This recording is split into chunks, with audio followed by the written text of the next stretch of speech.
जया एकादशी व्रत एवं व्रत कथा। माघ माह के शुक्ल पक्ष की एकादशी को जया एकादशी कहते हैं। इस एकादशी के उपवास से मनुष्य भूत प्रेत पिशाच आदि की योनि से छूट जाता है। अतः इस एकादशी के उपवास को विधि अनुसार करना चाहिए। जया एकादशी 2024 तिथि 2024 में जया एकादशी 20 फरवरी को मनाई जाएगी। 20 फरवरी को जया एकादशी है। जया एकादशी 19 फरवरी को सुबह 8:49 पर शुरू होगी और अगले दिन 20 फरवरी को सुबह 9:55 पर समाप्त होगी। जया एकादशी व्रत कथा। एक बार देवताओं के राजा इंद्र नंदन वन में भ्रमण कर रहे थे। चारों तरफ किसी उत्सव का सा माहौल था। गंधर्व गा रहे थे, गंधर्व कन्याएं नृत्य कर रही थी। वही पुष्पवती नामक गंधर्व कन्या ने माल्यवान नामक गंधर्व को देखा और उस पर आसक्त होकर उसे हाव भाव से उसे रिझाने का प्रयास करने लगी। माल्यवान भी उस गंधर्व कन्या पर आसक्त होकर अपने गायन का सुर ताल भूल गया।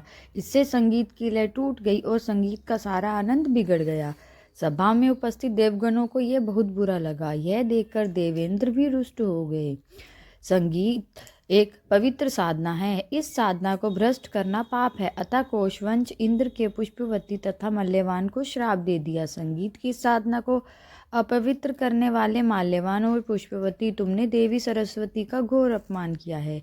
अतः तुम्हें मृत्युलोक में जाना होगा। गुरुजनों की सभा में असंयम और लालच प्रदर्शन करके तुमने गुरुजनों का अपमान भी किया है। इसलिए इंद्रलोक में तुम्हारा रहना वर्जित है। अब तुम अधम पिशाची असमयी का सा जीवन बिताओगे। देवेंद्र का श्राप सुनकर वह अत्यंत दुखी और हिमालय पर्वत पर पिशाच योनि में दुखपूर्वक जीवन यापन करने लगे। उन्हें गंध रस स्पर्श आदि का तनिक भी बोध नहीं था।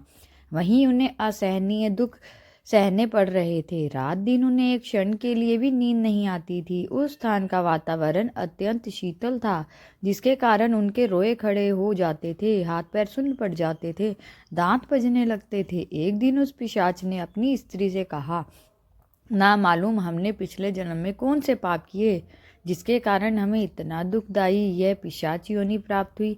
पिशाच योनि से नरक के दुख सहना कहीं ज़्यादा उत्तम है।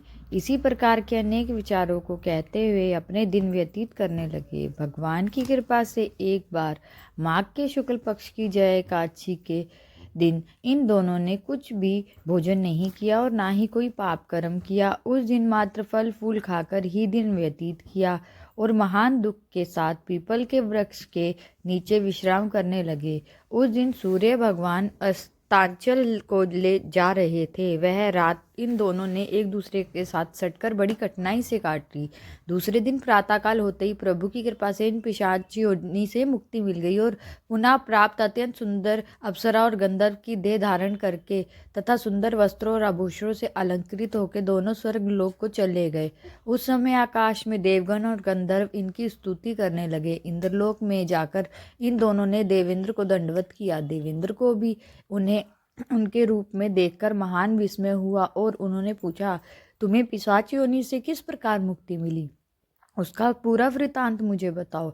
देवेंद्र की बात सुनकर मूल्यवान ने कहा, हे देवताओं के राजा इंद्र, श्री हरि की कृपा तथा जया एकादशी के व्रत के पुण्य से हमें पिशाच योनि से मुक्ति मिली है। इंद्र ने कहा, हे माल्यवान, एकादशी व्रत करने से तथा भगवान श्री हरि की कृपा से तुम लोग पिशाच योनि को छोड़कर पवित्र हो गए हो। इसलिए हम लोगों के लिए भी वंदनीय हो गए हो, क्योंकि शिव तथा विष्णु भक्त हम देवताओं के वंदना करने योग्य है। अतः आप दोनों धन्य हैं। अब आप प्रसन्नता पूर्वक देवलोक में निवास कर सकते हैं। जया एकादशी व्रत विधि। जया एकादशी व्रत के दिन भगवान विष्णु के अवतार श्री कृष्ण जी की पूजा का विधान है। जो व्यक्ति जया एकादशी व्रत का संकल्प लेना चाहता है, उसे व्रत के एक दिन पहले यानी दशमी के दिन एक बार ही भोजन करना चाहिए। उसके बाद एकादशी के दिन व्रत संकल्प लेकर धूप फल दीप पंचामृत आदि से भगवान की पूजा करनी चाहिए। जया एकादशी की रात को सोना नहीं चाहिए, बल्कि भगवान का भजन कीर्तन व सहस्त्र नाम का पाठ करना चाहिए। द्वादशी अथवा पारण के दिन स्नान आदि के बाद पुनः भगवान का पूजन करने का विधान है। पूजन के बाद भगवान को भोग लगाकर प्रसाद वितरण करना चाहिए। उसके बाद ब्राह्मण को भोजन कराकर क्षमता अनुसार दान देना चाहिए। अंत में भोजन ग्रहण कर उपवास खोलना चाहिए। Thank you for watching this video. If you like this video, please like, comment and share on this video.